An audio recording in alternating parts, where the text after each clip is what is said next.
First of all, your preschool specializes in what kind of kids? Children with a diagnosis under the autism spectrum. Okay, this is a quick, what would you say that would be? If you were to describe some kid that was here, what would you say that would be? They usually have impairments in language, repetitive behaviors, some self-stimulatory behaviors, different characteristics. So some of our students may have a diagnosis of PDD, autism, Asperger's. And they've been very carefully screened to make sure that's the correct diagnosis, is that true? We hope they are carefully screened. But we check, we're very Yes. careful about that, okay. And when the kid comes here, what type of treatment do you offer here? We are an ABA school. Okay, what's ABA mean? Not scientifically speaking, but to a mother that was offered a treatment called ABA, what would that really mean to that person? ABA means Applied Behavioral Analysis, and it encompasses psychological principles that we use to either increase certain behaviors, like learning, or decrease certain behaviors, maybe maladaptive behaviors or noncompliance. Well, can we get a little bit like an example? Because, you know, because it's scientific. One of the principles we use is reinforcement. So we believe that if behaviors are reinforced, they're more likely to occur again under the same conditions next time it's presented. So that would be one of the psychological So like positive principles. reinforcement are the things that you think would be good? Yes. Yes. And you would not use real negative stuff, would you, if they do something wrong? No. You would avoid just not mentioning it, or what? Well, it depends. We do have, we do discuss positive reinforcement as well as negative reinforcement, positive punishment as well as negative punishment. It would depend on the situation at hand and how it is addressed. But generally, most people like to be told they're doing something well, Yes. and they don't be told they're doing it not so well. Is that true? Yes. So, We so usually an are autistic proactive in... So an autistic kid is almost like any other kid when it comes to something like that. Yes. Okay. And what would be an example of a technique that would be applied to a kid initially? We use discrete trial instruction. What does that mean? It is, it starts off at a knee-to-knee, one-to-one session, and then sometimes it will go to 2-to-1s and 3-to-1s. What would be a good example for the kid? And it just provides repetitive opportunities to practice a target skill. So if we were looking for attending, it provides them many opportunities to engage in that target behavior, and if the target behavior occurs, they get reinforced. Again, hoping that the next time we present that same situation, they'll be more likely to do it. And with the discrete trial instruction, they just have many more opportunities to practice that skill. So it'd be like a lot of little skills you keep Yes. reinforcing. Mm-hmm. But ABA can be used for more than just autism, is that true? Yes. What other conditions could it be used in? ABA is actually used for many different... Could it be used for a person with an attention problem? I believe so. I believe so. But we don't do that here, but it could Right. be used. Right.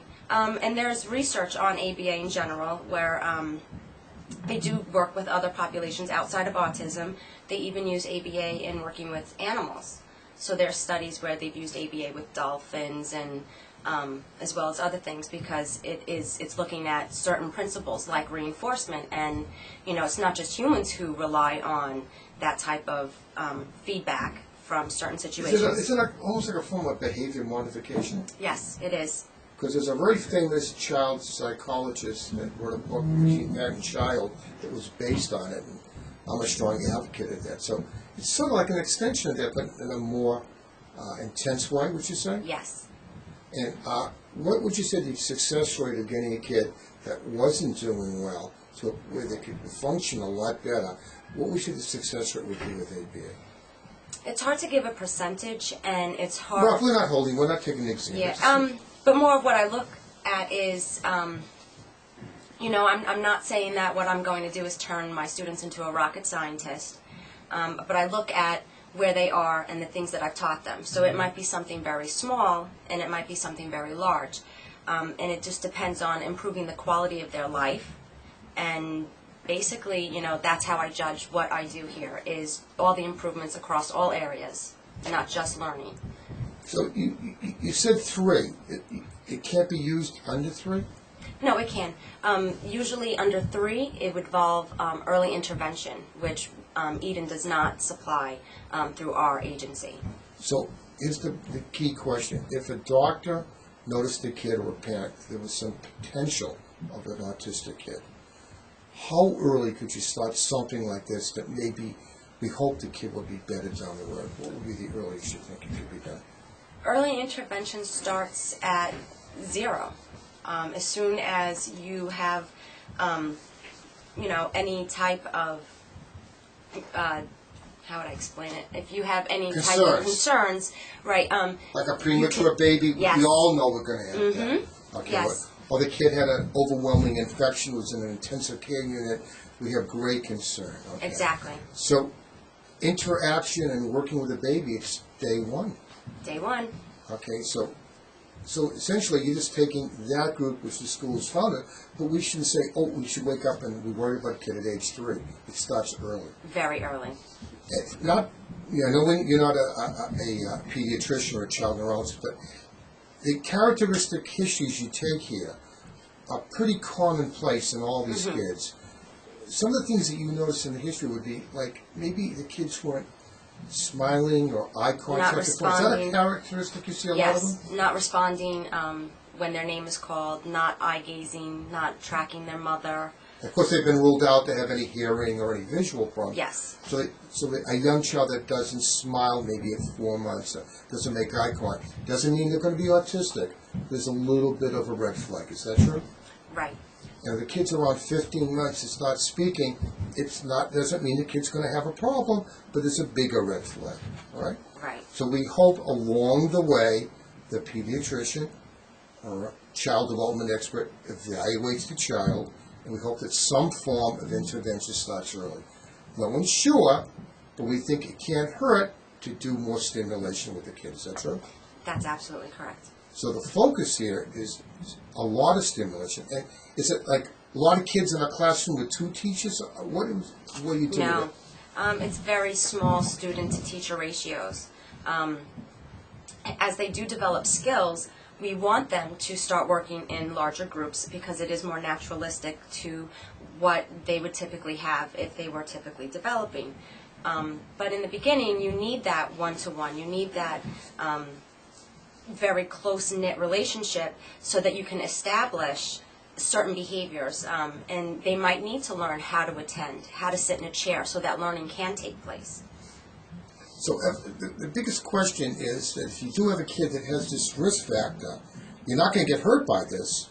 No. And we think we're going to help the kid a little bit by this. And it seems to be what I am, not an expert certainly in autism, probably the only therapy that we really know that really seems to have a good potential. Is that true?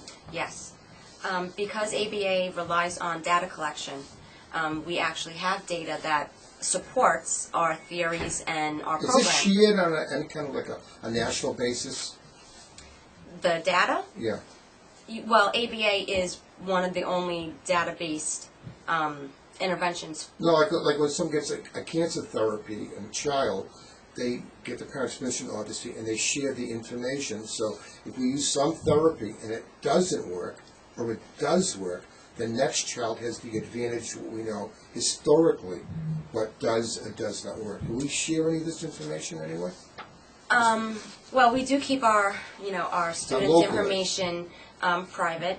However, we also do research. So we do offer opportunities for families to get involved in some of our research so that it can be published and printed for the benefit of the ABA community as a whole.